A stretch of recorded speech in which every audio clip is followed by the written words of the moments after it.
গল্পকাৰ হৰেকৃষ্ণ ডেকাৰ এটি বিশেষ গল্প ৰোমান্টিক শীৰ্ষক গল্পটোৰ কিয়দাংশ পাঠ কৰাৰ প্ৰয়াস কৰিছোঁ।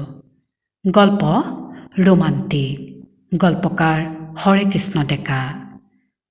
গল্প লিখাৰ বাবে এটা ফৰমাইচ পাইছোঁ। ভাবিছোঁ এটি ৰোমান্টিক গল্পই লিখা যাওক। ৰোমান্টিক বুলি ভবাৰ লগে লগে আন এটা শব্দ মনলৈ আহিছে, স্বতঃস্ফূৰ্ত। ফৰমাইচি স্বতঃস্ফূৰ্ত গল্প। বাক্যটোত কিবা কেনা লাগিছে নেকি? ফৰমাইচ শব্দটো অসমীয়া শব্দ নহয়, বোধহয় বানানটো ভুল। কিন্তু কথাৰ লাচত শব্দটো আহিয়ে গ'ল যেতিয়া শব্দটো ৰাখি থলোঁ। মোৰ কোনো লেখক বন্ধুৱে কয়, গল্প লেখক বা কবিয়ে হেনো শব্দ ব্যৱহাৰৰ এনে স্বাধীনতা ল'ব পাৰে। ভালেই হৈছে। আন এটা কথা এতিয়া মনলৈ আহিছে। মই ভাবিছিলোঁ যে বাক্যত কৰ্তা, কৰ্ম, ক্ৰিয়াবোৰ বিন্যাস কৰোঁতে মই নামৰ এই লেখকজন তাৰ নিয়ন্ত্ৰক। কিন্তু মজাৰ কথা হ'ল যে বাক্যৰ কৰ্তাই যেতিয়া তাৰ নিজৰ নিয়মত আচৰণ কৰিব ধৰে, তেতিয়া মই তাৰ ওপৰত নিয়ন্ত্ৰণ হেৰুৱাই পেলাওঁ। কথাটো অৱশ্যে বেয়া নাপাওঁ, কাৰণ যেতিয়া অশ্লীল কথা লিখোঁ আৰু আনে ধিক্কাৰ দিয়ে, তেতিয়া কওঁ সেয়া মোৰ কথা নহয়, গল্পৰ কথা। যেতিয়া দুষ্ট মানুহৰ কথা লিখোঁ আৰু সেই কথা কাৰোবাৰ চৰিত্ৰৰ লগত মিলি যায়, তেতিয়া সেই মানুহে মানহানিৰ গোচৰ দিব খুজিলে তেওঁক ক'ব পাৰোঁ, হেৰা এইটো কাল্পনিক কাহিনীহে, তোমাৰ বাস্তৱ জীৱনৰ ঘটনাৰ লগত যদি মিলি গৈছে তেন্তে সি কাউৰী পৰোঁতে তাল সৰাৰ নিচিনা কথা হৈছে। দায়িত্ব বৰ্জনৰ এনে মজাৰ স্বাধীনতা গল্প লেখকৰ বাদে আন কাৰোবাৰ আছেনে? আজি গল্প লিখিবলৈ লৈ অৱশ্যে বাৰে বাৰে তোমাৰ কথা মনলৈ আহিছে। ভয় নাখাবা, তোমাক মই গল্পৰ নায়িকা কৰিব খোজা নাই। আজি মই মোৰ ঘৰৰ খোলা বাৰান্দাত বহি গল্প লিখিবলৈ চেষ্টা কৰোঁতে তোমালৈ মনত পৰি গ'ল। মোৰ ঘৰৰ বাৰান্দাৰ খুটাত এজুপি লতা আছে, নাম নাজানো। তাত শীতকালি থোপা থুপি ৰঙা ৰঙৰ ফুল ফুলে। এতিয়া বাৰিষা গাঢ় সেউজীয়া পাতবোৰহে ঠন ধৰি উঠিছে। কিন্তু তাত কিছুদিনৰ পৰা এটা মজাৰ দৃশ্য দেখি আহিছোঁ। এজনী নাম নজনা অকণমানি মৰম লগা চৰায়ে তাইৰ বাঁহ সজাইছে। তাত সাজিছে নহয়, সজাইছে। বাঁহটো বহু আগৰ।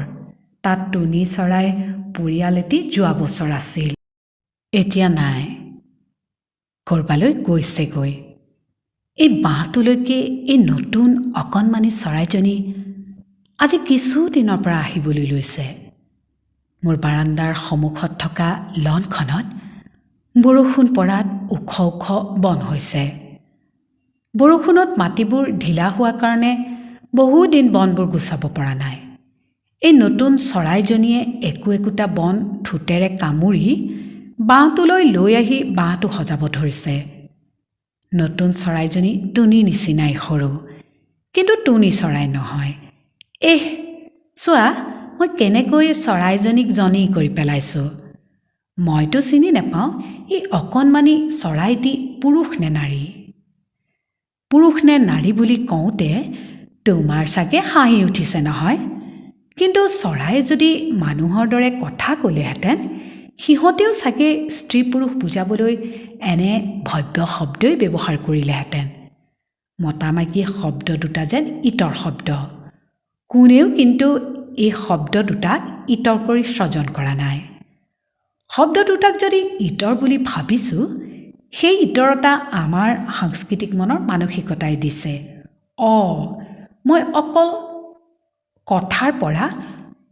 আচল কথাৰ পৰা বহু ফালৰি কাটি আহিলোঁ।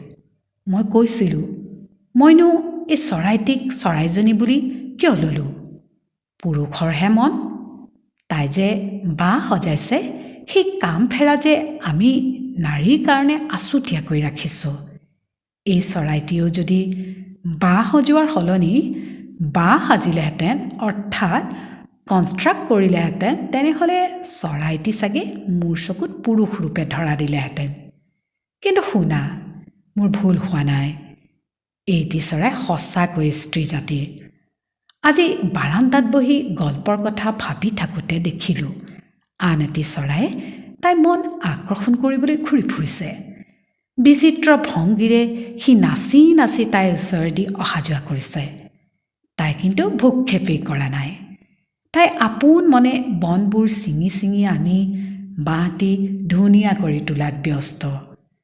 এইটো চৰাইক মই কিয় পুৰুষ বুলি ভাবিলোঁ বাৰু? গাভৰু ছোৱালীৰ মন আকৰ্ষণ কৰিবলৈ ডেকাই যে পিছ লয় তেনেকুৱা। আচৰণবোৰ লিংগৰ লগত যেন খাপ খাই যায়। লিংগ শব্দটো মই ব্যাকৰণৰ পৰা লৈছোঁ দেই। অলপ পিছত দেখিলোঁ চৰাইজনীৰ মন আকৰ্ষণ কৰিব খোজা চৰাইটি হতাশ হ'ল। সি দূৰলৈ আঁতৰি গ'ল। বনৰ মাজত খোৱা বস্তু বিচাৰিবলৈ ধৰিলে। চৰাইজনী একান্ত মনে নিজৰ কামত ব্যস্ত।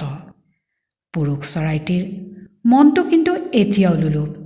সি খোৱা বস্তু বিচৰাৰ চল কৰি দেও দি তাইৰ ওচৰলৈ আহিবলৈ এতিয়াও চেষ্টা কৰিছে।